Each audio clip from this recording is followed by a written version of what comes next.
Welcome back to the Now Morning Show, where we are certainly feeling festive, and it's only right then that we give you some festive Christmas table setting ideas. So joining us to do exactly that this morning is Miss Melissa Williams, the founder of Creative-roomz, who's going to enlighten us this morning. Good morning and welcome. Morning. Thank you. I'm glad you're here because it is long dress season, as I like to say. Christmas dinners and end-of-year functions galore. Yes. Many of whom are still opting for those formal dinner situations. And the awkwardness that I have seen on many tables of persons not knowing what to use or how things should be positioned will certainly go a long way.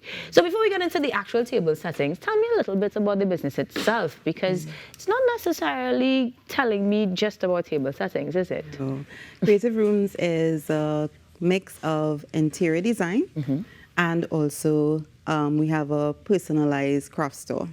So we personalize everything possible, everything. When we talk about personalizing, pens, stationery, names on everything? Pillows, towels, anything that you would like to have personalized, or maybe you might want a little coat on a pillow or a jersey, and we do all of those things. You are the best Christmas gift ever, but you're giving us the gift of a bit of etiquette, if you will. Yes. Because when we talk about table settings, like I say, a lot of people are intimidated and unsure. So first off, what do we have on set with us this morning? Well, first off, I did a little twist on our Christmas, and I decided to go with the black.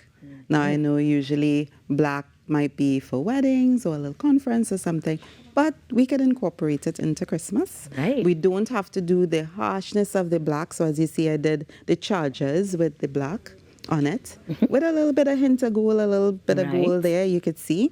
And then I used plates that had a little element of black in it, right? And of course, on napkins. So where the element of Christmas will come in is, of course, your accessories. You use some candles, you use your nice little, if you want to use some ornaments, and you bring that in. Super easy and very effective. Now, I have a personal grievance against anything that is not a Trini Christmas. I'm the snowflake, but I do see where the gold is tying into what is your table mat. So we are finding different ways to create those color schemes that are more familiar to us. The reds of the candles, the greens of the, what would be garlands usually? Yes. I'm getting it. Okay, my mother would be proud. And generally, I like the sparkles of the runner as well. This creates a lot of elegance, and it's really simple to do what you've created for us here this morning. But this is a formal table setting, isn't it? Yes, it is formal. And I use the runner with the silver elements because you can go silver, you can go gold. So, you know, you're not just boxed into that, you know. And then you do your nice little napkins. You could do it in many different ways. I did this one with a little bit of a style. This one is a Christmas tree. Right. I was thinking to myself, it looks very much like a Christmas tree. Now, if you're one like me and you're not necessarily the most advanced in any sort of formal settings, are there particular names or styles that we should be looking for if we want instructions? Because I know somebody whom is going to Google how to fold their napkins. Napkin folding, you can do Christmas napkin folding ideas, and you can get the ideas there. Pinterest is a great source. It is. Yes. Absolutely. And so you can save it and so. But I was planning to show you how to fold some napkins. I would love it.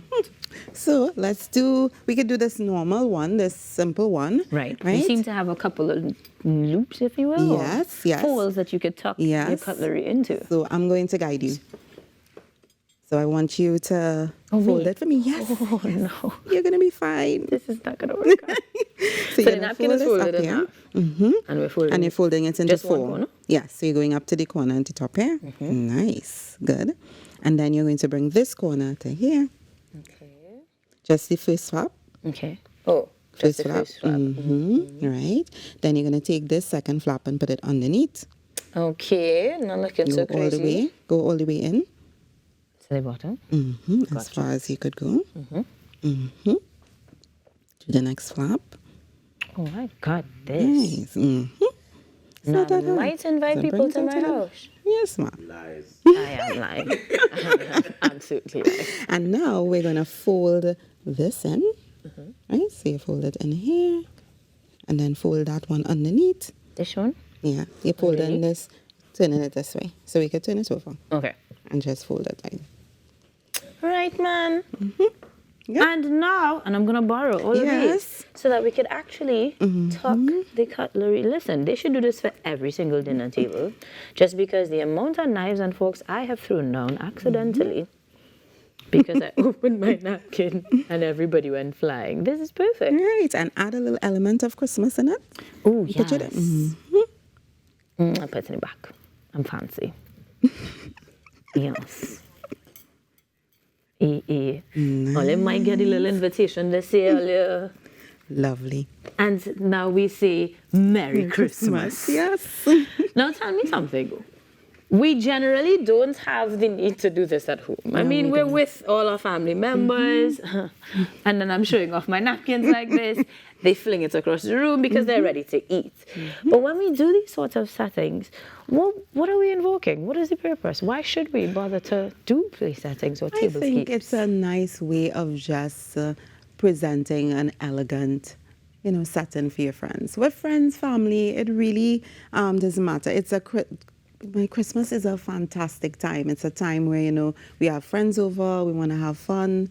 And so I think it's nice. You could even show your friends how you did it. It's a nice conversational piece. Right. So it's just that opportunity to learn something and then do a little twist, a little different twist. Every so often. Ever so often.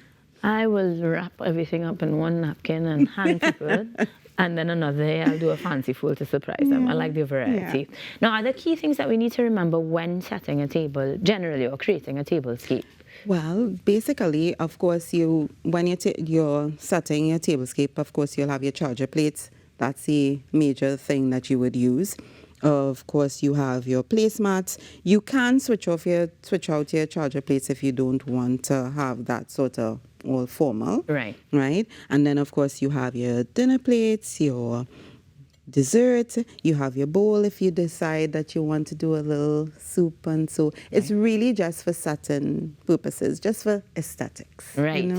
And when we talk centerpieces or anything on the table itself, any sort of heights or specifics we should adhere to there? So if you're going with a tall centerpiece, make sure that it is tall enough so that you can still be able to interact with your guests or interact with your family. You don't want anything to midway, because then you're not able to see. Right. So probably a rule of thumb is to set it up and sit, see if you can see over kind of thing. Yes, and see if you could see each other and interact, and then that would be fine. Or you can go with something flat, right? And put a few ornaments on it, and that's another way. You could also use garland, and you run the garland straight down the end, and you put your little nice candles in between. Yep. That one I've done. It's actually very easy. Yeah, quick and easy. And in terms of one question regarding chargers specifically, because I always wondered the exact purpose of them. If we have placemats already to keep just things aesthetics. So I don't feel bad anymore that my mom, I don't own any chargers, mommy. It's okay. I eat both for that girl. So we have an idea of height, we have an idea of color, and even texture. Now let's get into the specifics of style.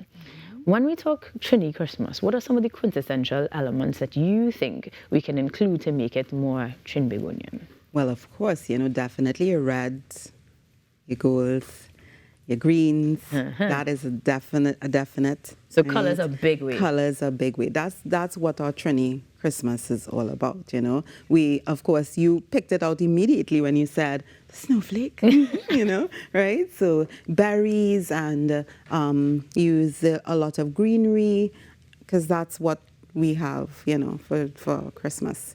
Ribbons. Yes, ribbons. Ribbons and flowers. Taking me back to my childhood there. And then, as much as we have done the placed settings and the decor, when we talk about setting the table with food, are there any limitations or precautions we should need to be mindful of? I would believe that when you're setting now, my personal preference is as I set my table, I usually set my food on the outer areas so that I can keep my runner. Now, this is just a personal preference. To keep my runner nice and clean, right? I use my placemats as well. So I put a little my placemats, and then of course I will put in my little fancy dishes, you know, whatever I need. The fine china we bring out for Christmas. Yes. And then I'll put it at the perimeters and not down the middle, because I still want to keep my, you know, my aesthetics. That's a good tip, and it keeps from everybody leaning over each other as well. Yes, and you're passing. You pass it around, and you set it to the side, and you get to go. I think we covered a lot here now on the morning show and on the tablescaping part of things. Let's tap a little bit into the decor end of things now. So we moved on from the table. It is after all of the eating and all of the lovely stuff. What is your favorite Christmas tradition, but post-Christmas lunch? I think there's one right answer, but let's hear what we go with. Putting me on the spot there, no pressure. Melissa, it's fine if you go and take a nap just like me, because that's what I'm thinking we all do. That's exactly what I do. I'm saying. We would chat, and then in between you'd see this one start to feel a little sleepy and the other ones, and then we'd be like, okay, I guess it's time for us to go to sleep. That's exactly it. Well, before we go back to sleep, because some of us have that good fortune this morning, they're not on work just yet, I want to ask you to wish the nation a very Merry Christmas, as we've had most of our guests do this morning. So you look directly into that camera and wish us Merry Christmas.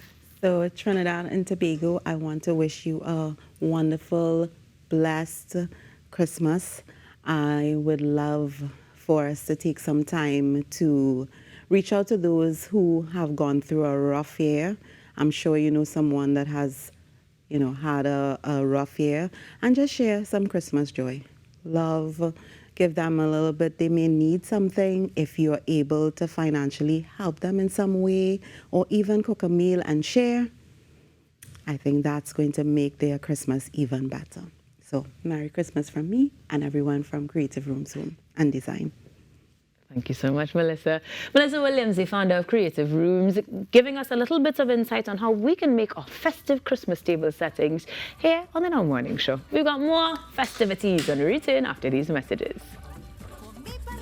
That was perfect. Thank you so much.